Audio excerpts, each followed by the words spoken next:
We're down here on the new Montgomery 180 acre piece. I'm gonna kind of turn it over to Toby because this is my first time on this place. It's very exciting. So this farm has got a really, really attractive breakdown. It's located between St. Louis and Springfield, just south of Litchfield. So we're kind of excited to dig in here, seeing what we got for potential plots and correcting some access points and seeing how we can soup this place up because nobody's really done anything with it yet. We're gonna brainstorm a little bit. I'm gonna show them some of the stuff that I thought should happen and kind of confirm some of our ideas and hopefully come out of here today with a plan on how to get started.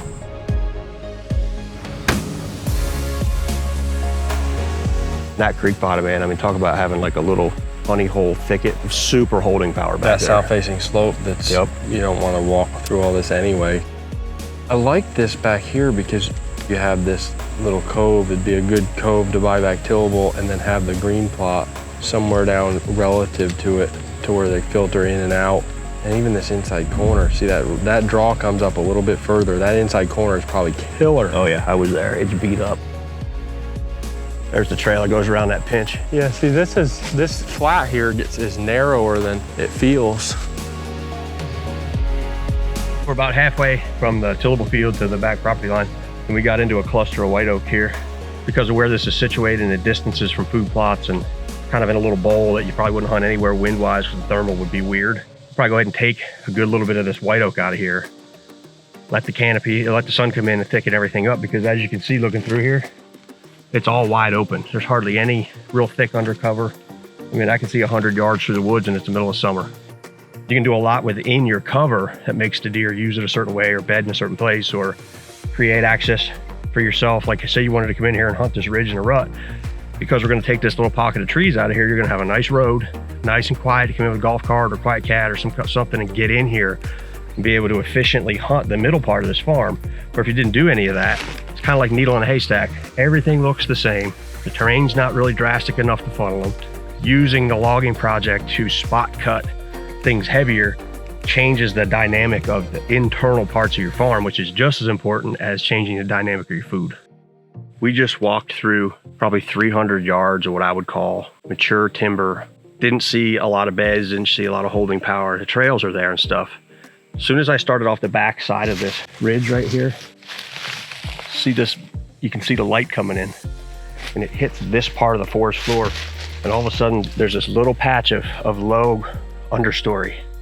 As soon as we get to that, there's beds stacked up all underneath of it. So when you create something similar to this by taking a patch of trees out, this is what you're hoping to do. The end of the ridge just barely starts to roll right here. So when a deer beds here, they can see the whole bottom down below them. Generally, they have the wind coming over their back so they can smell anything coming from behind them. So that little piece of information adds to when we're going to harvest a pocket of trees and create a bedding area. We like to make it in an area like this because that's where they kind of want to be anyway, terrain-wise. Like this farm will have probably 10 or 12 what I call thick pockets scattered through the whole 180 acre piece. But what we'll do is we'll strategically connect those with a road system. So when a buck's cruising and he wants to check the known bedding areas, he's just gonna take that road downwind side of all these bedding areas and he can cruise this whole farm till he finds a hot doe in one of those bedding thickets. Nothing's too steep, everything's nice and gradual. It's got a ton of really good structure and south-facing slopes. We'll be able to make some of these side hills thicker. We have that travel corridor so these deer kind of get up off their beds, transition across these flats, going out to the fields and awesome turkey hunting flats. Nobody's got any history. Nobody ran cameras, nobody's got any harvest photos. That's an exciting thing for us too on a new piece and a raw piece is like what is gonna be here, what's gonna pop up. And there's always a possibility of that on a piece like this that has so much vast connecting timber. I mean, there's no roads back here. You blow up the big aerial and stuff. This draw and block of timber is humongous that goes up through here.